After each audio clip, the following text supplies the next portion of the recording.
Hola chicos y chicas, vamos a continuar con la explicación de los circuitos neumáticos. En el vídeo anterior nos habíamos quedado hablando de las tuberías, ¿vale? Pues ahora vamos a seguir con los elementos que se encargan de controlar el circuito neumático.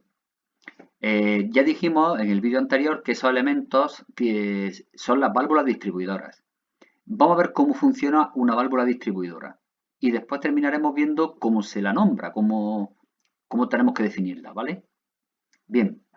Las válvulas distribuidoras son unos elementos que tienen unos orificios de entrada y unos orificios de salida.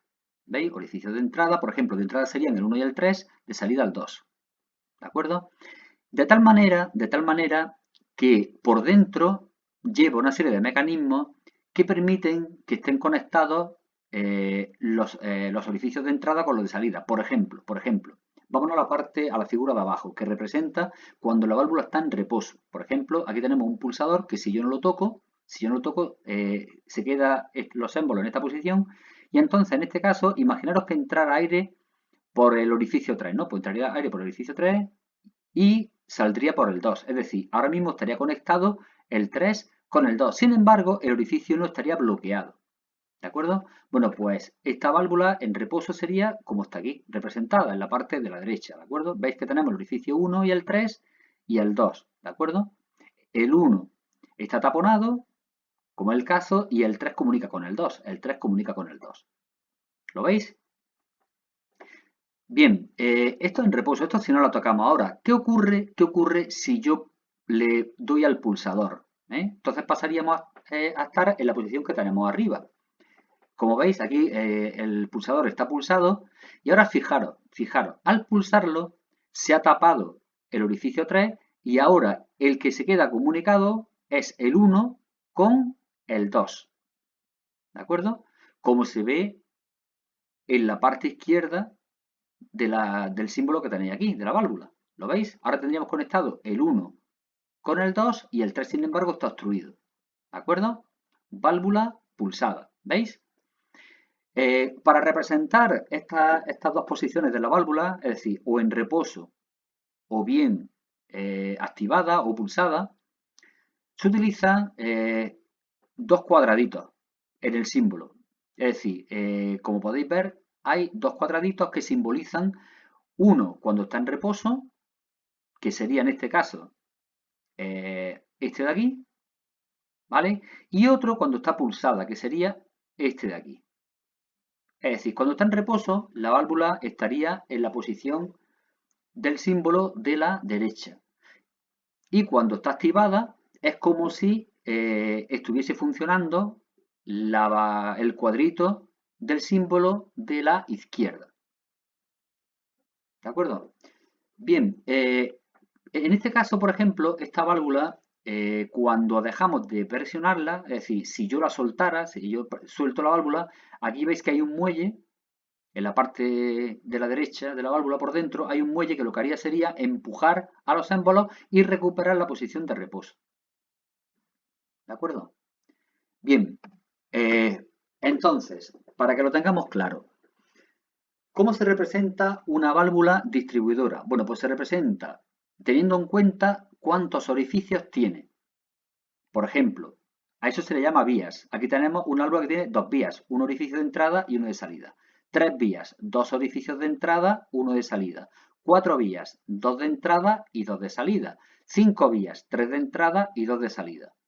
Y luego el número de cuadraditos que tenga la válvula son las posiciones que puede tener. Por ejemplo, esta sería una válvula con dos posiciones, esta sería una válvula con tres posiciones. ¿De acuerdo? Bien, ¿y cómo podemos cambiar las posiciones o hacer que vuelva la válvula a su posición original? Bueno, pues tenemos distintos tipos de accionamiento, que pueden ser de tipo manual, como por ejemplo con un pulsador, como hemos visto en la válvula en la que hemos estado explicando antes cómo funciona. Puede ser con palanca, puede ser un pedal. De accionamiento mecánico, puede ser por rodillo, es decir, imaginaros una caja que viene por una cinta, golpea contra el rodillo y entonces activa una válvula que haga algo, ¿de acuerdo? O por muelle, que lo hemos visto también en el ejemplo de la aplicación. entre otros, ¿no? También puede ser, por ejemplo, por accionamiento neumático, es decir, podemos conectarle aire comprimido para que provoque el cambio de posición de la válvula o el cambio a retorno, ¿vale? O puede ser también mediante un accionamiento por electroimán, es decir, en vez de un botón, en vez de un pulsador, podemos poner un electroimán que sea el que atraiga las piezas o las repela para cambiar de posición, ¿de acuerdo? Bien, vamos a hablar por último de cómo tenemos que nombrar una válvula distribuidora, ¿vale? Mirad, una válvula distribuidora, para nombrarla, hay que expresar, primero, el número de vías que tiene, es decir, el número de orificios. En este caso tenemos 1, 2 y 3 orificios. El número de posiciones, pues tenemos dos cuadraditos, pues tenemos dos posiciones. Una cuando está en reposo, otra cuando está activada. ¿Cómo se acciona el accionamiento? El accionamiento se ve en la parte de la izquierda de la válvula. Aquí tenemos el accionamiento, ¿vale? En este caso sería un accionamiento por pulsador. Este es el símbolo del pulsador. Y por último, cómo retorna la válvula a su posición original. Es decir, si yo dejo de pulsar, ¿cómo la válvula regresa a su posición original? Pues eso se ve en la parte de la derecha de la válvula. El retorno en este caso es un muelle. ¿De acuerdo? Bien, pues entonces, ¿cómo se nombraría a esta válvula de forma correcta? ¿Cómo tendríamos que hacerlo? Bueno, pues diríamos en este caso, válvula 3-2. Se representa 3/2, como tenéis aquí abajo. ¿De acuerdo? Como tenéis ahí abajo. Válvula 3-2, es decir, 3 vías y 2 posiciones. ¿Vale?